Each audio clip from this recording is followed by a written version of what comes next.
Cat Days by Griffin Rose on AO3. Episode 7, Chapter 1. The Ishiyamadas looked normal enough.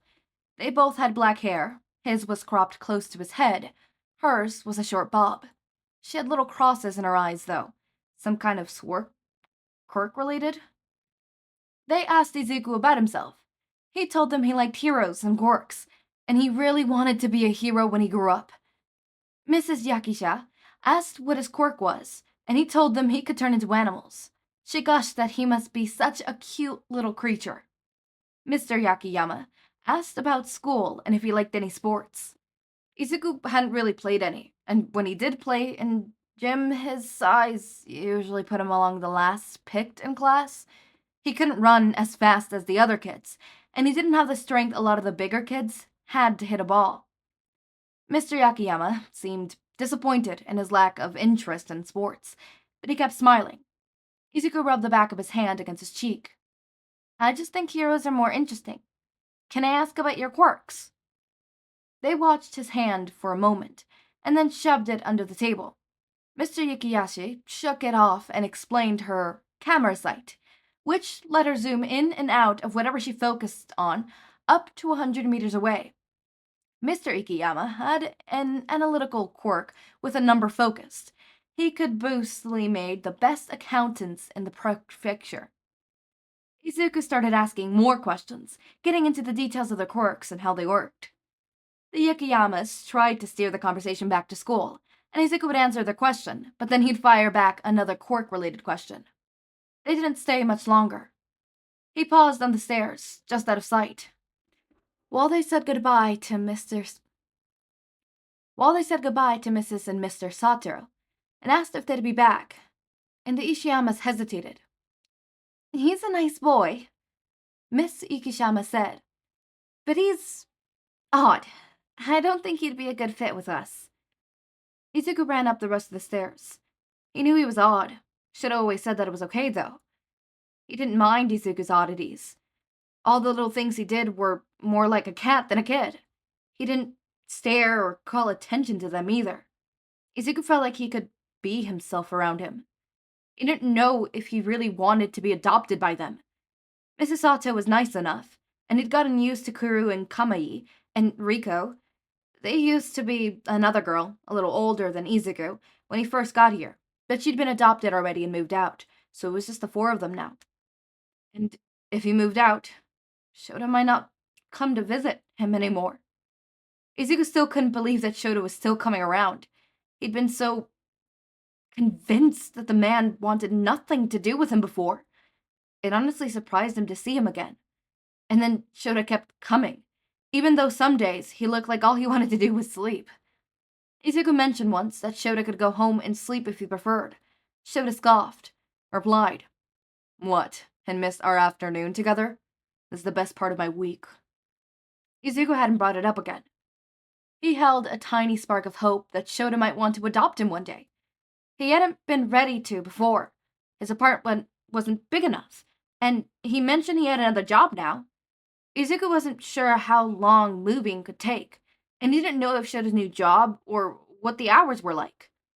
But there had to be a reason Shouta kept coming, right? So he held on to that spark, even though it grew a little dimmer every passing week.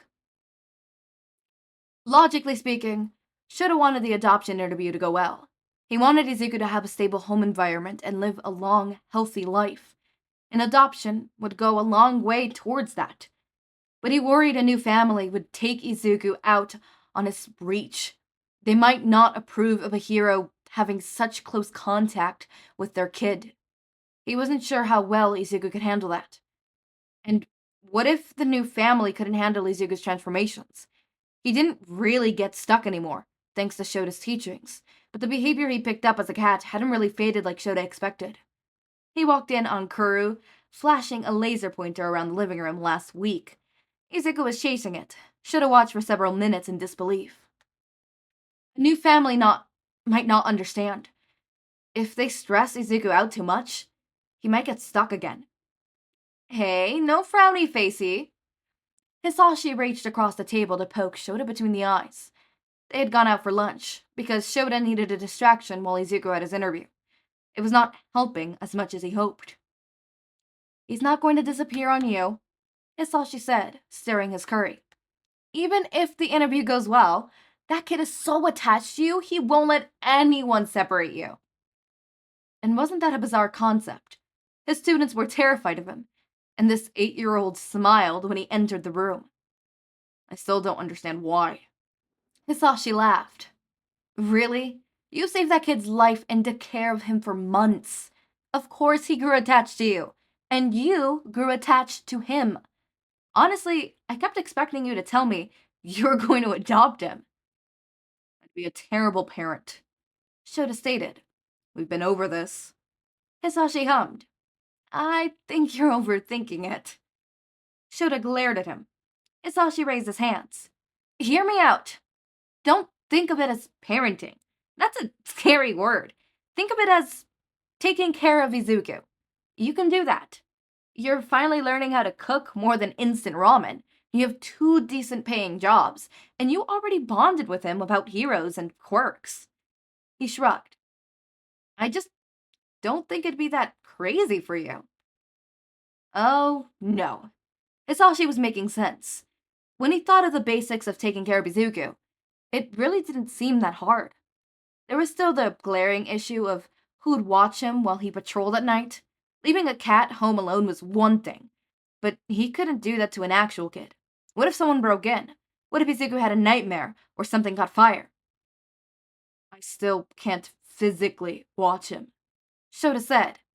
"I'm still doing underground stuff." "Babysitter?" Hisashi shrugged. "I'd watch him for you. I'm sure Namuri would too." "You'd have to practically live at my apartment," Shouta said, shaking his head. "It's just not practical." He crushed a rising disappointment. He shouldn't even let himself think about these things. He knew it wouldn't work. "What if I did?" Hisashi tapped his spoon on his bowl. "Excuse me?" "Okay, this might actually work. I was going to move soon anyways to be closer to UA, so what if we moved in together? I could help out with Izuku, we split the rent. You eat more than just those jelly packets on a regular basis. I'm not seeing any downsides." Shouta stared at him. "Why are you moving closer to UA?"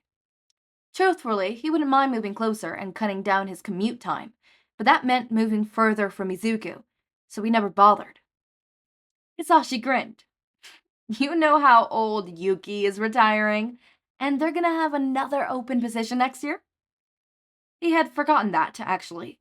Yuki had been the English teacher for decades. He'd retired from active hero work after a spinal injury about 2 decades prior, and he was such a staple at UA, Shouta hadn't really thought his retirement was real. "They asked you?"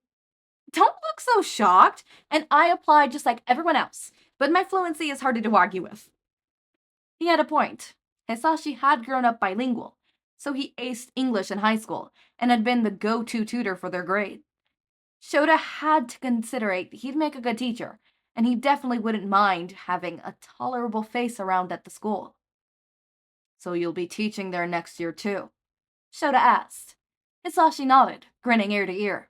"Yup, I was gonna tell you now that it's official, but I was trying to cheer you up first." "Congrats." "Thanks. Now, back to my wonderfully brilliant idea. Between the 2 of us and our 4 jobs, we'll be able to afford 3 bedrooms easy." They would, and he did feel better about the idea of taking Izuku in if Hisashi was also there to look after him. It was all a moot point, though, because Izuku could very well be adopted by someone else. It might be too late. He's at that interview right now. Some of Hisashi's excitement drained away.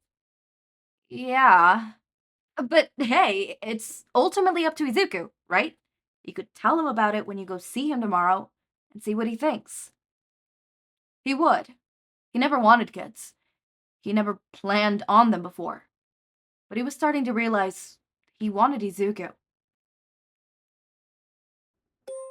Oh my.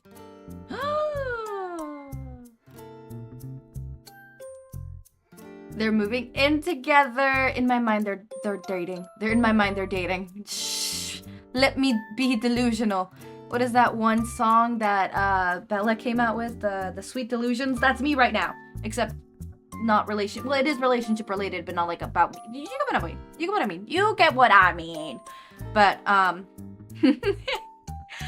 just sorry. Can they just start making out? Like right now? I'm sorry. I'll calm myself. I will calm thyself. Do not worry. Actually, I'm worrying because fanfiction might end soon. I need to plan for that shit. I need to do a bunch of shit. And oh, there's so much shit I need to think of. Fuck! Okay. But this was an interesting chapter. I do like the idea of them moving in together and Shouta, you know, taking in Izuku. Also, I fucking hate that couple. I'm sorry. He's a little odd. You're a little odd, you fucking whore. Sorry, I got a little heated there. My bad.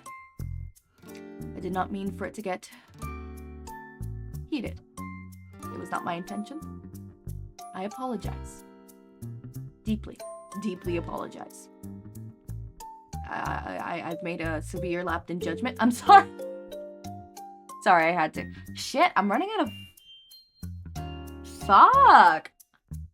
I'm running out of fan fiction series. I need to start asking for more. Well, recently I asked for like 1,000 billion. Your presence is a dream in this godforsaken nightmare. Relationship for dumbasses.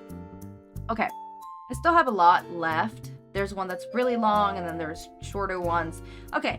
I still have quite some left, so I'm fine for now. Anyways. As always, my raindrops, make sure to eat, sleep, drink water, take your meds. Have a wonderful day or night. Link to my Discord server and socials are down in the description. Subscribe to see more of my content, and thank you so much for watching.